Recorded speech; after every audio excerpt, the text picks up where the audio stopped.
Hi friends, welcome to Greeshma's kitchen. ഇന്ന് ഞാൻ ഉണ്ടാക്കാൻ പോകുന്നത് ചപ്പാത്തി കൊണ്ടുള്ള ഒരു റെസിപ്പിയാണ്. എഗ്ഗ് മസാല ചപ്പാത്തി. രാവിലത്തെ ബാക്കി വന്ന ചപ്പാത്തി കൊണ്ട് ഞാൻ ഉണ്ടാക്കാറുള്ള ഒരു റെസിപ്പിയാണിത്. അപ്പോൾ ഇതിനാവശ്യമായിട്ടുള്ള സാധനങ്ങൾ എന്തൊക്കെയാണെന്ന് നോക്കാം. ഇവിടെ ഞാൻ മീഡിയം വലിപ്പത്തിലുള്ള 7 ചപ്പാത്തിയാണ് എടുത്തിരിക്കുന്നത്. അത് ചെറിയ കഷ്ണങ്ങളായിട്ട് മുറിച്ചെടുത്ത് വെച്ചിട്ടുണ്ട്. നിങ്ങളുടെ ഇഷ്ടത്തിനനുസരിച്ചുള്ള വലിപ്പത്തിൽ മുറിച്ചെടുക്കാം കേട്ടോ.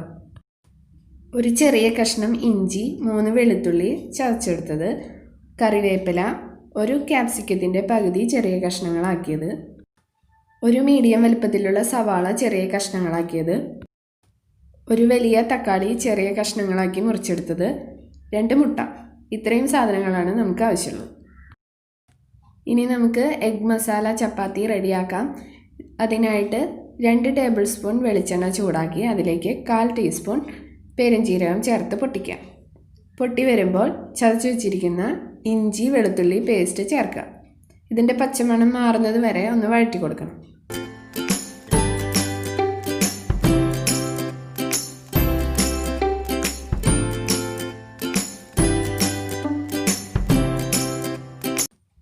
ഇപ്പോൾ ഇഞ്ചിയുടെയും വെളുത്തുള്ളിയുടെയും പച്ചമണം ഒന്ന് മാറിയിട്ടുണ്ട്. ഇനി നമുക്ക് സവാള ചേർക്കാം. സവാള നന്നായി വാടുന്നത് വരെ വഴറ്റണം.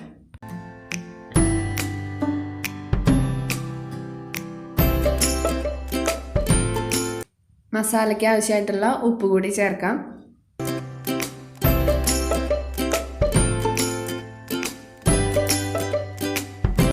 ഇതിലേക്ക് കുറച്ച് കറിവേപ്പില കൂടി ചേർത്ത് വഴറ്റാം.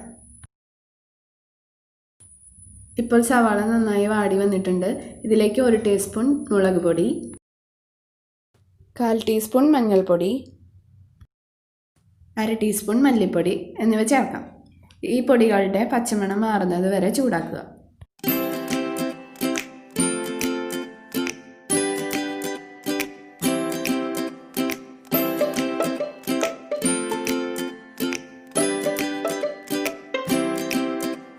ഇപ്പോൾ പൊടികളുടെ പച്ചമണമൊക്കെ മാറി വന്നിട്ടുണ്ട്. ഇനി ഇതിലേക്ക് അരിഞ്ഞു വെച്ചിരിക്കുന്ന തക്കാളി ചേർത്ത് വഴറ്റിയെടുക്കാം. തക്കാളി നന്നായിട്ട് ഉടയുന്നത് വരെ വഴറ്റണം.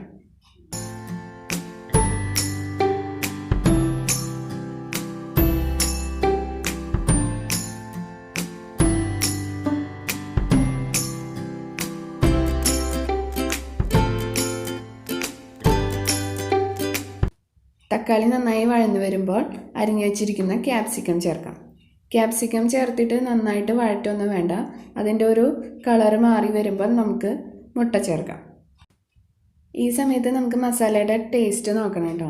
മുട്ട ചേർക്കുന്നതിന് മുൻപ് മസാല ടേസ്റ്റ് ചെയ്ത് നോക്കണം. ഇപ്പം നമ്മുടെ ക്യാപ്സിക്കം നന്നായിട്ട് വഴന്നു വന്നിട്ടുണ്ട്. ഇതിലേക്ക് മുട്ട ചേർത്ത് നന്നായിട്ട് ചിക്കി പൊരിച്ചെടുക്കാം.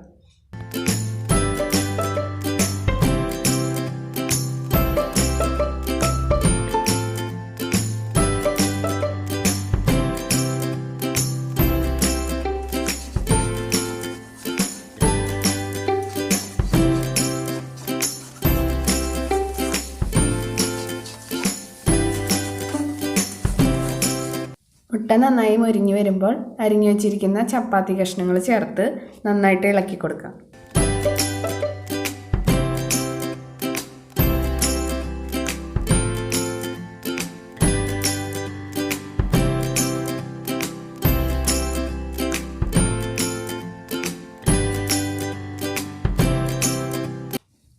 ഇപ്പോൾ ചപ്പാത്തിയും മുട്ടയും നന്നായി മിക്സായി വന്നിട്ടുണ്ട്.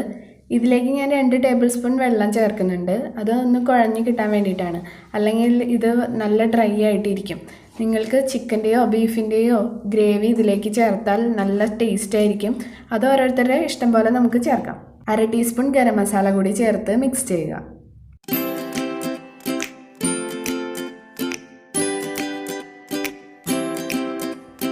ഇപ്പോൾ നമ്മുടെ എഗ് മസാല ചപ്പാത്തി റെഡി ആയിട്ടുണ്ട്. എളുപ്പമാണ് ഉണ്ടാക്കാനായിട്ട്. എല്ലാവരും ട്രൈ ചെയ്ത് നോക്കണം. കുട്ടികൾക്കും മുതിർന്നവർക്കൊക്കെ ഇഷ്ടപ്പെടുന്ന ഒരു റെസിപ്പിയാണ്. ട്രൈ ചെയ്തിട്ട് അഭിപ്രായം കമൻറ്റ് ചെയ്യണം. അടുത്ത എപ്പിസോഡിൽ കാണുന്നവരേക്കും ബൈ.